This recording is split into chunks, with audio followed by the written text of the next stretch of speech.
Dissociation, a coping mechanism. The term dissociation was coined in the 1870s by Pierre Janet, one of the founders of the field of psychology. According to Janet's early definition, dissociation describes a mental structure that excludes overwhelming experiences from conscious awareness. In a general sense, psychological dissociation is considered the psyche's detachment from reality. Dr. Kluft defined dissociation as mental flight when physical flight is not possible. Kluft proposes that there are different levels of dissociation. The levels of dissociation range from no dissociation present to mild dissociation to moderate and severe detachment. When dissociation is not being employed by the psyche, an individual is alert and possesses conscious awareness of their body and its actions, along with awareness of internal and external reality, their inner and outer world. When dissociation is being employed by the psyche, dissociative experiences lie on a continuum from mild to severe disconnect. Dissociation is not considered problematic unless it negatively impacts quality of life. To be clear, mild dissociation is not pathological, but a common experience shared by most every person. Mild dissociation is a psychic coping mechanism used to tolerate, minimize, or master stress. Mild dissociation is detachment characterized by absorption, often seen in voluntary and enjoyable engagement in an activity from which the individual is able to easily disengage and resume alert consciousness. The detachment and inner absorption found in mild dissociation can be differentiated as reality absorption, like being immersed in a book or film, and fantasy absorption, like experiencing a daydream. In this mild level of dissociation, an individual is often immersed in an activity to the point that awareness is detached from external events, which can appear as a trance-like altered state. During mild dissociation, the individual directs their attention inward instead of outward, and accesses the capacity for internal imagery. However, despite heightened inner focus at the expense of outer focus, it's important to note that the individual is still flexible and open to experience, meaning they can switch attention easily. To understand mild dissociation, consider the tendency to zone out during a repetitive activity, or the experience of highway hypnosis, when, driving a familiar route, you're unable to recall part of the journey. In addition, dissociation can help give the psyche chance to pause to integrate new experiences, which is often seen in infants. The psyche of infants and children naturally employ dissociation more commonly than adults. Dissociation is employed by the psyche to relegate material from consciousness, to keep information from entering conscious awareness. The psyche employs mild dissociation to detach from awareness of parts of an experience. This detachment serves to conserve energy. The mind does not need to process all stimuli on a conscious level, so relegates much processing of stimuli to a subconscious level. Mild dissociation is a useful coping mechanism employed by the psyche. Not only does it conserve mental energy, it is employed to mediate stress and regulate emotional states, and help return an individual to psychic stability. As mild dissociation serves many regulating functions within the psyche, it can be conceptualized simply as a psychic self-care system. When dissociation becomes disordered, moderate dissociation. Dissociation has been described as mental flight when physical flight is not possible. Dissociation is an unconscious psychic coping mechanism, a response to the inability to tolerate affective tension.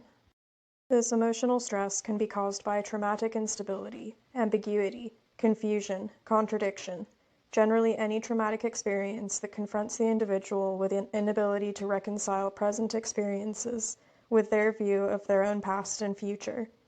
To manage contradictions, an individual's psyche collapses the experience into polarized opposites, resulting in the splitting of an experience between separate psychic parts. What is initially an adaptive survival strategy becomes maladaptive when employed as a conditioned response to any stressful situation. In time, the coping mechanism of dissociation can generalize to everyday conflicts, leading an individual to unconsciously avoid issues instead of actively resolving them in the present. This disconnect and avoidance can, in turn, perpetuate a sense of learned helplessness common amongst trauma survivors, promoting a feeling of an inability to affect the outside world. Therefore, although dissociation has adaptive short-term value to survival, it can evolve into a defensive coping strategy that becomes maladaptive and impedes daily functioning. When dissociation is employed to the point it becomes maladaptive, an individual may become focused on their internal world to the point that they are unable to deal with external reality. Such dissociation can generalize to any strong feelings, including pleasurable feelings and sensations. Long-term dissociation impedes mastery and resolution of traumatic experiences that gave rise to the dissociation in the first place. Instead of allowing acknowledgement and processing of traumatic events, dissociation keeps the trauma contained from awareness. Instead, dissociated traumatic material manifests as traumatic intrusions, intrusive imagery, physical sensations, emotional states, nightmares, rumination, and reenactments of the trauma. With dissociation, the spectrum of detachment ranges from mild to moderate to severe. Mild dissociation includes absorption and is neither pathological nor problematic. Moderate dissociation is characterized by a sense of depersonalization, in which an individual is so absorbed in their internal world that they experience a sense of unreality in relation to the self, body, and actions. Depersonalization is often accompanied by derealization, a sense that the outer world is unreal, along with identity confusion or uncertainty about one's own identity. Outside of research and clinical practice, the term dissociation is often poorly understood. Therefore, when discussing dissociation with clients, treatment providers often find benefit in using more accessible terms, like detachment and compartmentalization. Detachment describes mild dissociation's temporary disengagement from the world, in which an individual is focused on internal reality rather than external. Likewise, compartmentalization describes moderate dissociation's splitting, stopgap measure to preserve some sense of coherence and predictability, as this stability is the bedrock of the developing self in the face of contradictory relationship demands. A description of severe dissociation. Further along the spectrum of dissociation is severe dissociation. Severe dissociation involves extreme detachment and absorption in an inner world, precluding engagement with the outer world. Severe dissociation involves a greater disconnect from reality, including detachment from aspects of reality like sensory, physical, and emotional experiences, and even sense of self. This state of detachment is more chronic, instead of transient like mild dissociation. Severe dissociation is linked with dissociative amnesia, dissociative fugue, and dissociative identity disorder, all of which I will discuss further in later sections. Severe dissociation also involves compartmentalization, the rejection of certain experiences, and the dissociation of those experiences into other psychic parts to preserve a coherence and sense of self. And this level of dissociation involves profound hypovigilance, or diminished awareness for external stimuli and threats, especially those related to past traumas, due to awareness being held instead by a dissociated part. With severe dissociation, an individual may be unresponsive or difficult to engage for long periods of time. When severely dissociated, an individual appears blank, as if catatonic or comatose, and may stare into space, sometimes for hours at a time. Upon returning from a state of severe detachment, an individual may feel a sense of coming to or waking up, accompanied by disorientation and no awareness of the passage of time. After experiencing severe dissociation, an individual may continue to feel detached for some period of time and have difficulty resuming normal consciousness. For some individuals, normal consciousness does not return until after a period of sleep. Severe dissociation leads to dysfunction.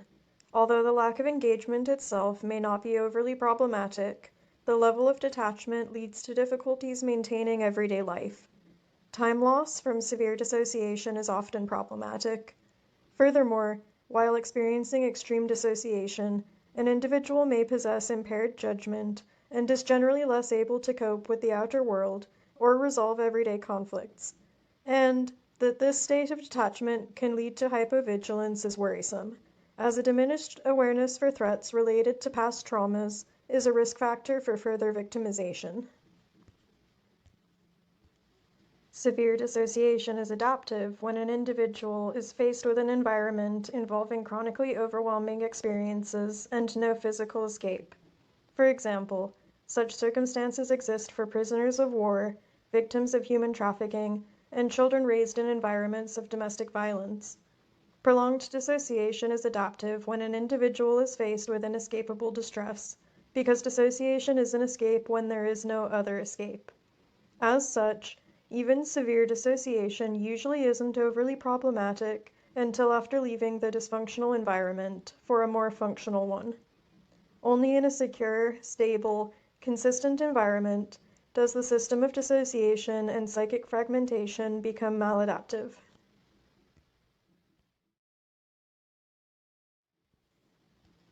To gain a greater general understanding of dissociation, a useful text is The Stranger in the Mirror, Dissociation, the Hidden Epidemic.